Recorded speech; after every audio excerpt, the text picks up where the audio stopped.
Yeah, welcome back. Last cause. So another garage sale. Got this a while ago. This was in a barn, and I wasn't exactly sure what it was, but I had to have it. So I offered him. I said, "What do you want for it?" He said, $50, and I think I said $20. He said, "All right." And it's super, super heavy. What it is a hoist, and so I looked it up on the internet.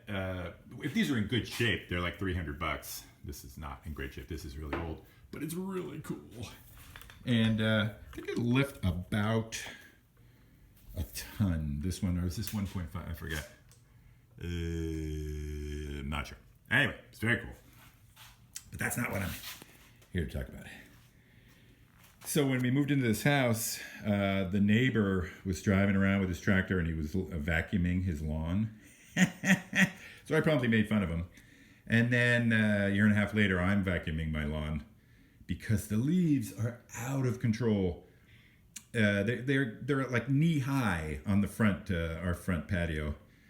So I bought his tow vacuum when he moved.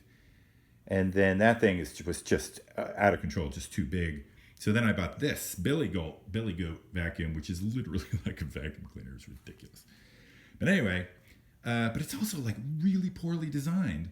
I don't even know where to begin. Like, so here's the exhaust, and the exhaust points forward, right? So as you're pushing the machine, it's blowing the things you're trying to vacuum.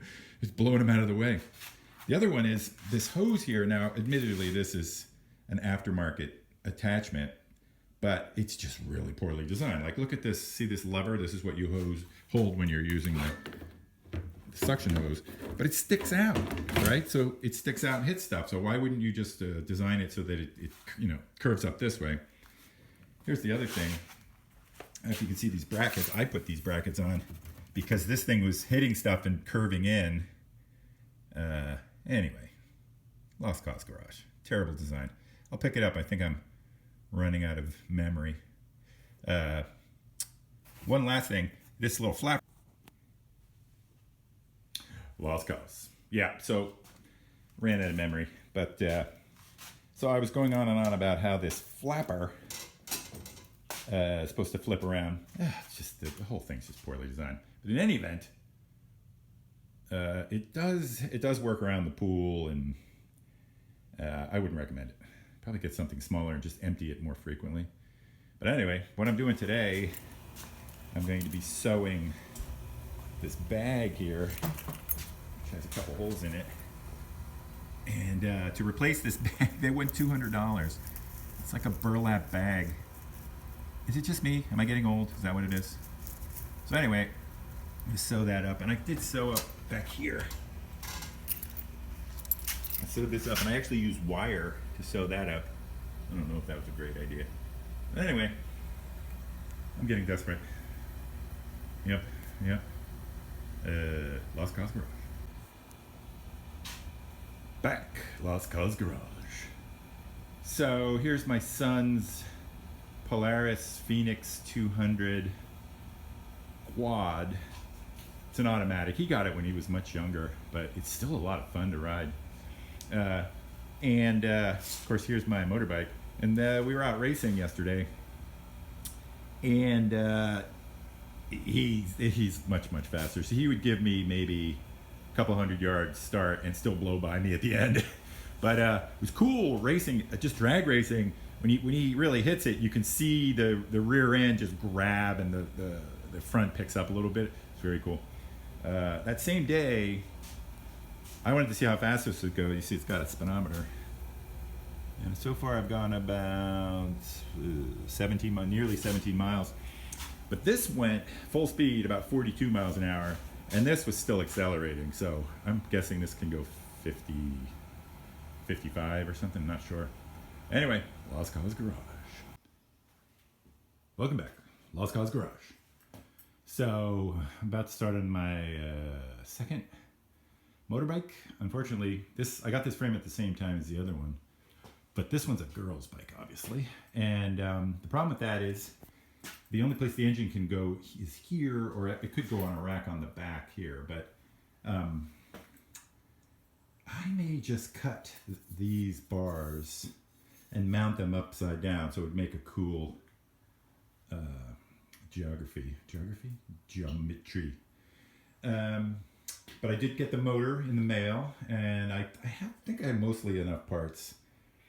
I robbed the parts off this bike for the other bike, so I may have a problem with the rear hub.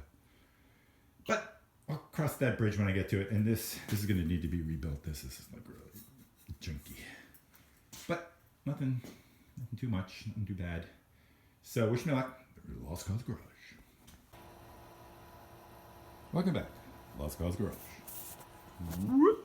So this thing is upside down, but it's a propane fireplace heater for the deck. Got it at a garage sale for 15 bucks. Had it for many years. Came with a full propane tank. But anyway, but over the years it's rusted. I made a cover and probably lost it or whatever. But anyway, so I'm going to weld this leg back on. And then I don't know if you see, I'm going to fix the big rust hole in the center. And just clean it up. And here's the regulator. So I'll clean that up. And this is the element, they call it, where the propane comes out under the lava rocks. So it shouldn't be that big a deal if I can find some metal to weld to that isn't going to just burn through because it's so rusted. Anyway, fix it up. All right, Lost Cause Garage. All right, Lost Cause Garage. So remember, here's the old girl's bike. And I said maybe I'll cut those bars off and flip them up. I did. They're not connected, but so here's where they were connected. And I cut them off. This side I didn't really get into the frame too much. And then here, I just connected it like this. It actually... Lost Cause Garage. So I think it got cut off right when I was talking about I cut the frame here and on both sides there. And I think that looks really cool. My son suggested maybe we could connect, make that go across. I think that would just look like a regular bike, though. It would still look cool.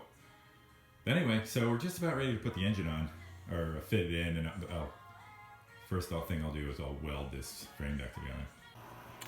So I think I was talking about this. This is the fireplace, and I rebuilt this element. Put a little bracket in there, right in the center. The propane goes up into the element, but yeah, not really that complicated. And then here's the new metal, which will go down, cover my little hole. And I also welded, there it is, just welded a piece of angle iron in there, so that's nice and solid, and I think it's going to work out. I got to get a cover. Yeah, so I guess fixing things that I probably wouldn't have fixed if I wasn't socially isolating. You know what I'm saying? Lost Cause Garage. Welcome back, Lost Cause Garage. So a while back, I bought Maria these lights because we had. They don't look level on this. Because we had reconfigured the kitchen, and there used to be a cabinet right here, which was really weird, right? Because it blocked your view. Anyway, so pandemic projects, I installed them, went up into this soffit, and the wires, of course, are up in the attic, and put them wired them to an electrical box, and then over here we have these low voltage switches, which are just ridiculous, but there's a whole bunch of servo switches in the attic, so I connected these to an existing light, this one, and I may switch to another switch, but anyway, Lost Cause Garage. Lost Cause Garage. So when we moved into this house, it had an old dilapidated intercom system, and so I thought I would upgrade. Thought I would use the existing wiring until I purchased the whole thing and realized I had to replace all the wiring in the entire house, in all the walls.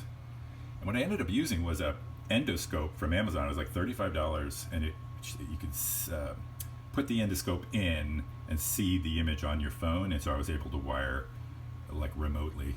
But what it does is plays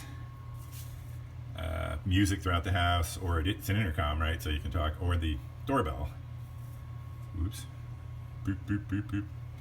And we just keep a iPad connected to it. And it's pretty awesome.